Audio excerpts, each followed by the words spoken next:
Welcome back. Finally, we have reached translation. So we are continuing with our lectures.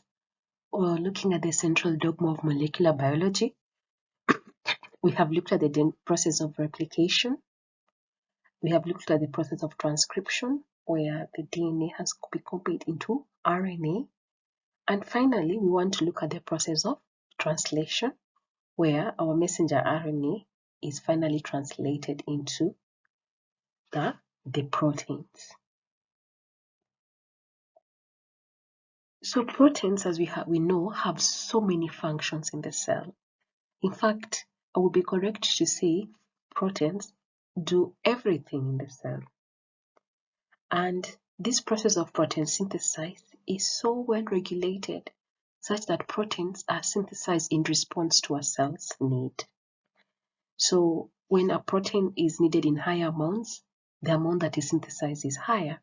When no longer need the protein, the amount that is synthesized is low. In addition to just synthesis, the proteins have to be transported to their target location, and when they're no longer needed, they have to be broken down or degraded. So this is a very well regulated process, and it's very well regulated so that it matches the need of the cell, and there's no excess protein lying around, or there's no less protein than is required. So because of the importance of this particular process, we find that as much as 90% of the ATP a cell synthesizes is used for biosynthetic reactions or biosynthetic reactions. And in cells such as the bacteria, we find that the protein synthesis machinery such as the ribosomes, the messenger RNA, the amino acids can form as much as 35% of a cell's dry weight, showing you the importance of this synthetic process in the cell. And last but not least, we know proteins are synthesized at a very high rate. The process of protein synthesis is much faster. And as we have mentioned, it's also tightly regulated to ensure it matches the needs of the cell. So protein synthesis is a very important process. And the machinery for protein synthesis is pretty complex, but good for us scientists have able to elucidate this mechanism. So we had mentioned earlier about codons. We do know information in DNA is encoded in 4-letter language of nucleotides, the A, G, C, and T. However, we know proteins, the languages of the 20 amino acids. Proteins are made of the 20 amino acids, which we mentioned are classified into essential and non-essential amino acids. So how is it this possible that this language of 4-letter alphabet is able to code for all these 20 amino acids? The code letters of DNA, the A, T, G, and C, when they are placed in groups of 3, they yield what we refer to as 64 codons. So each triplet codon is able to code for a specific amino acid. So for example, in this diagram, we can see a codon here which is UGG, and this codon codes for tryptophan in the amino acid. So these 64 codons are able to code for the amino acids, and we're going to see how they are distributed. So the codons are read in a non-overlapping manner continuously from the start codon, and there's no punctuation. You don't say UGG full stop, no. We continuously until we reach what we refer to as a stop codon. So we have the reading frame. What is a reading frame? This is the sequence of nucleotides in a messenger RNA, how the nucleotides are organized in the messenger RNA into consecutive non-overlapping codons. For example, here is our messenger RNA, and we can talk about the reading frame, which is extending from the 5' end to the 3' end. So this is the reading frame. So usually, all reading frame starts from the start coding, which is usually AUG, and it codes for methionine. And they end at a stop coding such as UAA, UAG, and UGA. So usually most reading frames will have a stop codon after a few amino acids, like 12 amino acids. However, We have large reading frames, which we refer to as open reading frames, that don't have a termination codon among 50 or even more codons. And this usually, when you have an open reading frame, we usually have a reading frame that is coding for a gene or gene families. Okay, and so we have long sequences of codons with no stop codons, and this code for large proteins or amino acids.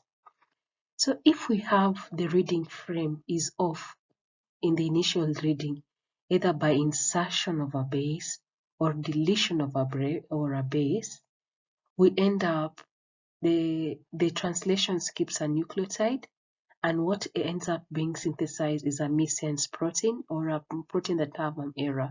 For example, you can see in this section of the reading frame was GCC, then UAC. But what has happened?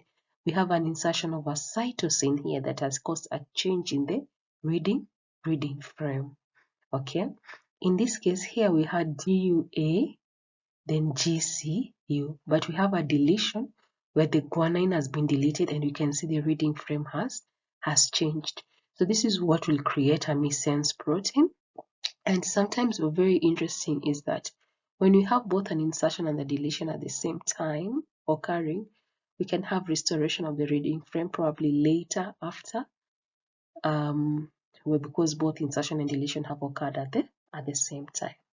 So please know the difference between a reading frame and an open reading frame. So an open reading frame is what codes for a gene or a gene family, and they encode very large proteins. So we had talked about the genetic code, but it's no harm to review it again. We can see the genetic code. We have said it refers to the 64 codons which code for the amino acids, and we can see some interesting one. The start codon AUG is coded for, but it codes for methionine. Then we have the stop codons UAA, UAG, and UGA. These ones are the stop codon. We are seeing some interesting characteristics of the genetic code. One of them is that it said it's unambiguous, meaning in any organism, each codon corresponds to only one amino acid. If we look at this genetic code, we can see that is true. For example, UUU is only coding for phenylalanine. It is not coding for any other amino acids. If we look at GAU, only codes for aspartate. It does not code for anything else. Okay, so that's what it means. It's unambiguous. The code is degenerate in that some amino acids have more than one codon. If we look here at alanine, alanine has up to 4 codons: GCU, GCC. All these 4 code for alanine. Serine also has quite a few, has 4 here, and we also have another 2 here. Serine actually has 6. Okay, so that's what is degenerate. Even though each codon codes for one particular amino acid, there's some codons that code for more than one amino acid.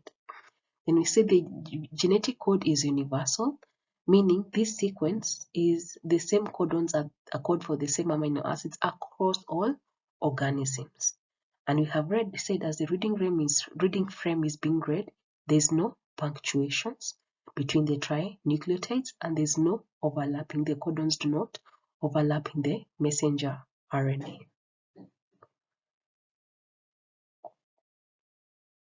There's one interesting characteristic of the genetic code of the codons, which we refer to as wobbling. And this is coming about from what we have seen in that several codons can code for one amino acid. The degenerate nature of the genetic code, several codons can code for one amino acid. But if we look at this, we'll find that the difference in these codons mainly lies in the third base. For example, for alanine, we can see it is GCU, GC, GC, GC. But the difference is coming at the third base. You can see it's either U, C, A, or G. So we have identified in that the first 2 letters, this G and C over codons, are the ones that determine the specificity of the codon. Now, it is interesting to find that some transfer RNAs on the third position have inosinate in the third position, which can bind weakly with up to 3 codons like uracil, cytosine, and adenine. Okay, so you can see that means that if the first 2 codons are very specific and the third codon is inosinate, this inosinate can bind with either uracil, cytosine, or adenine, which is present in the third position. Here we can see a good example.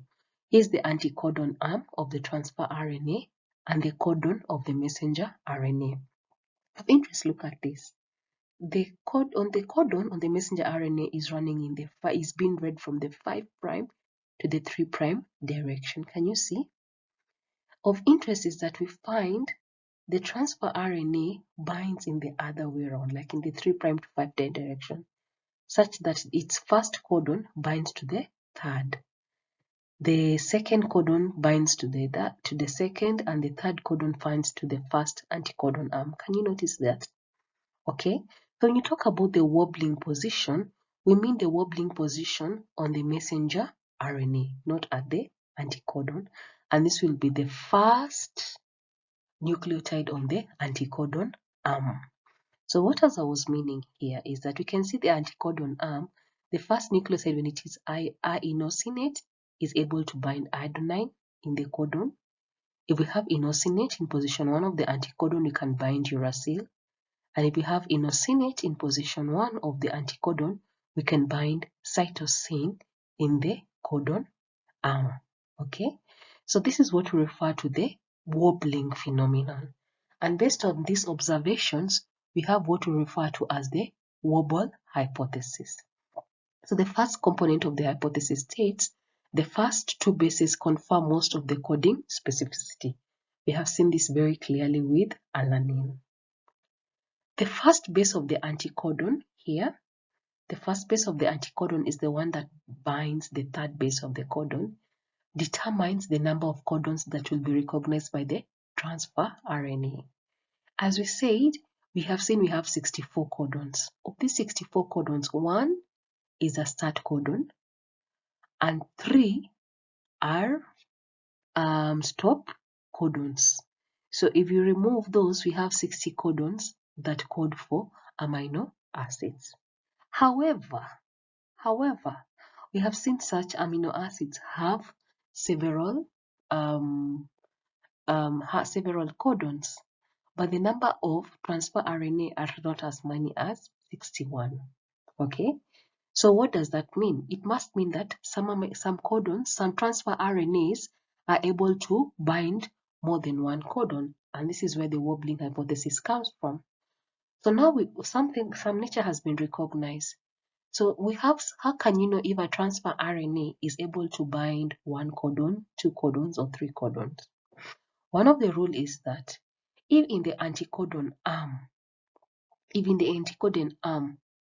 the first base is cytosine, this one will only bind 1 codon, G, okay? It will only bind 1 codon. If the first base in that wobbling position is A, it will only bind 1. So it will only bind 1 codon. On the other hand, if the first base in the anticodon arm is either uracil or guanine, it is able to bind 2 codons where in the wobbling position, uracil can either bind adenine or guanine can either bind cytosine or uracil. So when we have U or G in the first position of the anticodon arm, we can bind 2 codons. Then we can have transfer RNAs that can bind 3 codons, and here is where we have in the first position of the anticodon arm, inosinate, and we have said here inosinate is able to bind to A or U or C. So that means this particular transfer RNA can bind as many as 3 codons. Okay, so when amino acids are specified by several different codons that differ either in the first or second bases, they will definitely require different transfer RNAs. However, if the difference is in the wobbling position, they might require the same transfer RNA. So if we look at translation, it takes place in 5 stages: the activation of the amino acids, initiation, elongation, termination and release, and the folding and post-translational processing. Let's look at this in detail. So the first step is the activation of the amino acids. Why do we need to activate the amino acids? Activation of the amino acids increases the energy level of the amino acids and allows the carboxyl group of each amino acids to be able to participate in peptide bond formation. But also activation links the amino acid to the transfer RNA. Remember, we say the transfer RNA is a very interesting RNA because one of the things is that it folds upon itself, and so it has segments that are double-stranded, but it's the same transfer RNA. Okay, it has 4 arms, but I want you to remember 2 major arms. One is the amino acid arm, the arm that binds the amino acid, and this amino acid arm will have a terminal tripeptide of CCA. So the amino acid will always bind to the terminal adenine.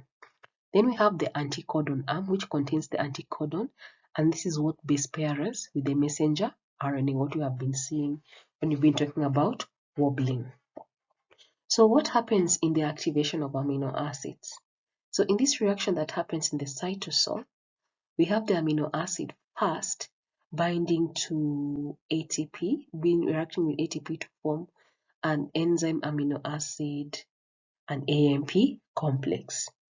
Then the amino acid is attached to the transfer RNA, and both the enzyme and the AMP detach to give us the amino acyl transfer RNA.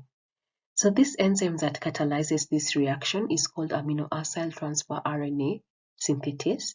We can see it's a very big enzyme that is able to attach, has a binding site for the amino acid. And so you have seen first the amino acid has to be activated with ATP, and once the activated amino acid is bound, the phosphate groups are released, the ATP is released, and the transfer RNA is now attached to it, and then we release the charged transfer RNA. So once the transfer RNA is bound to its amino acid, we call it a charged transfer transfer RNA. Okay, so you're saying each transfer RNA synthetase, the enzyme, recognizes a specific amino acid and all the transfer RNAs that correspond to that amino acid. So you can see this is a very interesting enzyme because it has specificity for its 2 substrates, the amino acids and the transfer RNA. It's very specific for one amino acid and the transfer RNA, and it knows which transfer RNA will bind which amino acid. So that is the first step of our translation. We have activated our amino acids. We have attached them to the transfer RNA. Before we go to the next step, let's look a bit at ribosomes. So we do know the ribosomes are composed of 2 subunits, a large subunit and a small subunit.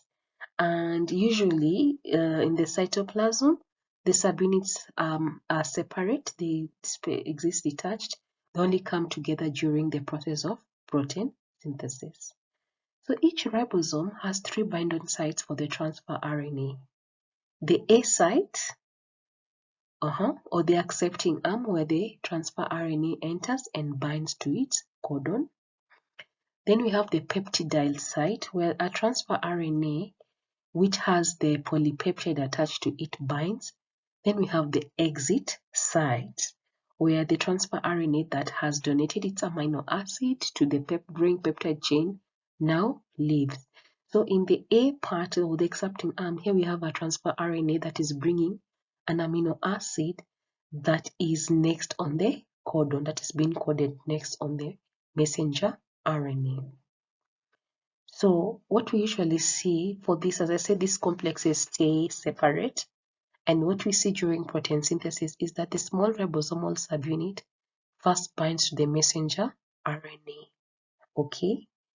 And after binding to the messenger RNA and realigning it very well, the large subunit now comes and binds and facilitates the peptide bond formation. So it's able to create these sites, the A, the P, and the E the A site. So in both prokaryotes and eukaryotes, the small subunit, as I mentioned, first binds the messenger RNA, and then the large subunit now binds to form what we know as the ribosome complex, which is the machinery for protein synthesis. We do know there are differences between the sizes of the prokaryotic and eukaryotic ribosomes. The prokaryotic ribosomes are much smaller, or they are called 70S, and they are made up of the large subunit, which is 50S, and the smaller subunit, which is 30S. However, eukaryotic ribosomes are much larger, they are 80S, and they consist of the large subunit, which is 60S and 40S.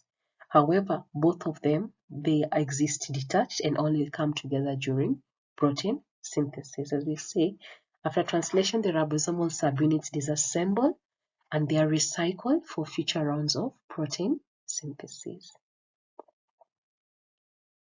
So what are the steps that happen in translation? We'll focus a bit in prokaryotes because this has been well characterized, so it's simpler. Okay, so here at the beginning, we have our small subunit, and you can see it has parts of the peptidyl sites and the A site, or the accepting arm, okay? So the small ribosomal subunit will bind to the messenger RNA. Now, in prokaryotes, we have a sequence in front of the SAT codon, a sequence which is referred to as the Shine-Dalgarno sequence. Shine-Dalgarno is after the two scientists who discovered it. So this Shine-Dalgarno sequence, which is in front or upstream of the SAT codon, usually binds to a site on the small ribosomal subunit. So we have binding of the Shine-Dalgarno sequence to some codons on the small ribosomal subunits of the bacteria in the bacterial ribosome. Okay. So this binding of the Shine-Dalgarno sequence to its peptide sequence, to a similar sequence on the small ribosomes, allows the SAT codon to bind at the peptidyl site. Another interesting thing is that you'll find that the initiator codon is N-formyl methionine. We have a formyl group added to methionine that binds at the SAT codon. And someone might be asking, but how do you know AUG is a SAT codon, or is it another methionine within the reading frame? The interesting thing is that the first AUG is usually before the Shine-Dalgarno sequence, and that's how the small ribosomal subunit knows how to align this very well, because we have the Shine-Dalgarno sequence, which will bind to some part of the small ribosomal subunit, and when this binds, it aligns the AUG to be at the peptidyl site. So after that, the initiator transfer RNA binds to the P site of the small ribosomal subunit, pairing with the AUG codon on the messenger RNA.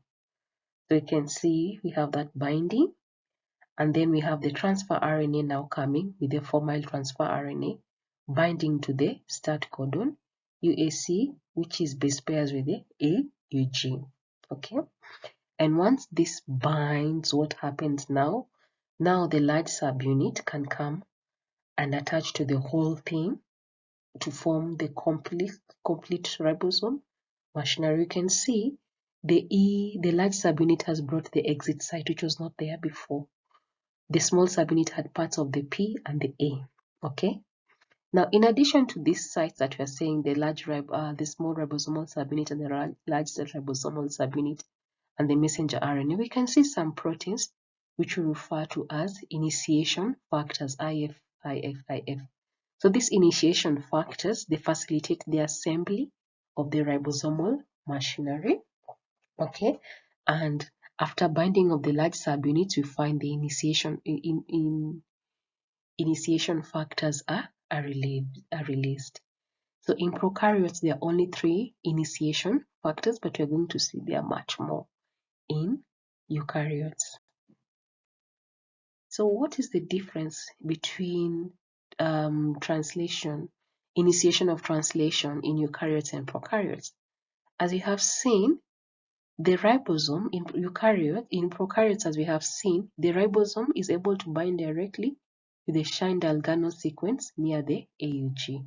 However, the eukaryotes lack the Shine-Dalgano sequence. However, they have the 5' cap. We talked about this in the transcription lecture. And the 5' cap allows the ribosome to recognize where the start codon is present. Okay, so the 5' cap is almost similar to the Shine-Dalgano sequence, although it enables the ribosome to know where the start codon is. Then we saw in eukaryotes, we have seen there were initiation factors, 3 of them. In prokaryotes, we saw there were initiation factors, 3 of them. There are also initiation factors in eukaryotes.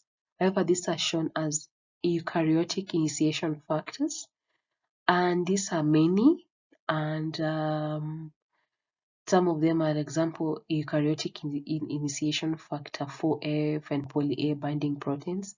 All these binding proteins, they facilitate the binding and stabilization of the messenger RNA to the ribosomal machinery. So we have seen the eukaryotes require 5' cap, which will identify the position of the AUG, and the 5' cap structure is very important to facilitate the binding of the locating of the AUG, and we mentioned this one is not present in prokaryotes. Then the poly A tail that we see in eukaryotes is important because when binding with some of the proteins, it helps to interact with the initiation factors and also to enhance translation. And we know this poly A tail is not present in prokaryotes. So one of major difference also in initiation between the two is that in eukaryotes, we require very many protein factors, the initiation factors, the eukaryotic initiation factors, as many as 1 to 6. We have poly A binding proteins and other proteins, which in prokaryotes we don't see. We only have the 3 initiation factors. So these are some of the differences in initiation between eukaryotes and prokaryotes. So what will happen? So once initiation has happened, we go to the process of elongation. So in elongation, what happens? The amino acids are added one by one, and a peptide bond is formed. So if we look at here, we start at this point. We have our transfer RNA, which has the growing polypeptide chain at the P site, and the accepting site accepts the next transfer RNA, whose anticodons base pairs very well with the codon at the A site. Okay. So once this binding is facile, requires energy from GTP. Once it has bound, a peptide bond is created between this growing peptide chain and the amino acid that has been brought by the transfer RNA. Once the peptide bond is formed, what happens is that now the ribosome slides across such that it moves to the next codon, and what happens? This transfer RNA that was in the P site will move to the exit site. Remember, the ribosome is sliding across the messenger RNA, and this transfer RNA that has now the growing peptide will move to the A site.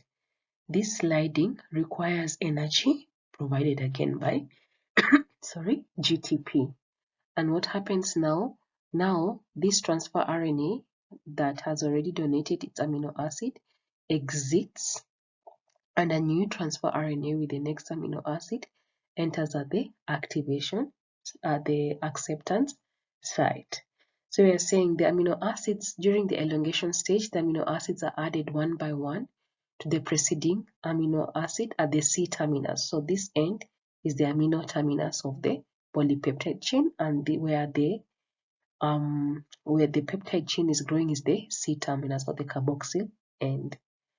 So all these steps require elongation factors, and we have these steps: the codon recognition, peptide bond formation we have seen here, and translocation. Translocation is what we refer sliding across. Okay, And the translation, the messenger RNA is synthesized from the 5' to the 3' end. However, the peptide grows from the amino terminal to the carboxyl terminal. So once a stop codon is met, we reach the termination of translation. So once the ribosome translocates across the messenger RNA and it meets a stop codon, now instead of a transfer RNA entering at the A site, what will enter will have a release factor. Okay, and when the release factor enters here, we'll find that water, a molecule of water, will be added to the end of the peptidyl chain instead of an amino acid. So once addition of this water, what happens is that the transfer RNA will be released. Okay, it will leave and the free polypeptide chain will be released and the protein synthesis machinery will detach. And again, this requires energy from GTP. Okay, so the release factor is what binds to the stop codons, either UAA, UAG, or UGA. So now the free polypeptide has been released, what happens to it? So the new polypeptide chain, we know, has to fold into its secondary, tertiary, quaternary structure. So this folding usually occurs guided by other proteins, which are referred to chaperone proteins. The chaperone, they guide you fold like this, fold like that, or also they're also called the heat shock proteins. Okay, so these ones guide the folding of the proteins. In addition to folding into their 3D structure, we have other modifications that happen to the proteins, such as phosphorylation, addition of prosthetic group like fatty acids, carbohydrates. All these changes usually occur in the endoplasmic reticulum. So this is what we refer to post-translational modification of the protein, the folding and the addition of the prosthetic groups. And finally, we do know some proteins are synthesized for functions outside the cell. For example, the pancreatic cells, the islets of Langerhans, they synthesize insulin to be used outside the cell. So usually we know proteins that are synthesized for exits outside the cell or to be used outside the cell, they have to be packaged in vesicles that can be released. So most of these proteins are synthesized in the endoplasmic reticulum. So do all proteins are synthesized in the endoplasmic reticulum? No. So usually the protein synthesis of these proteins that are going to be sent outside of the cell usually starts in the ribosomes that are free in the cytoplasm. However, the first amino acids that are there in this polypeptide that is being synthesized are a signal peptide, which is bound by a signal recognition particle, SRP. So this signal recognition particle will recognize the single peptide in the protein that is being translated. And once the SRP binds to that signal peptide, it will now pull the ribosome that is still translating the messenger RNA. It will pull it to the endoplasmic reticulum. Okay. So once it pulls to the endoplasmic reticulum, that's when we start seeing that the endoplasmic reticulum is rough because of the ribosomes that have been attached there. But these ribosomes are only attached once we are synthesizing a protein that is targeted for outside the cells. So the ribosome attach and synthesizes the protein, and the protein is released into the lumen of the endoplasmic reticulum. And once the protein synthesis is complete, the ribosomal material detaches, the signal peptide is removed, and everything detaches, and now this protein can undergo post-translational modifications and eventually packaging through the Golgi apparatus and excreted outside the cell through vesicles, exocytosis. So yay! This is the end. We've come to the end of translation. I hope you enjoyed this series of lectures. Thank you.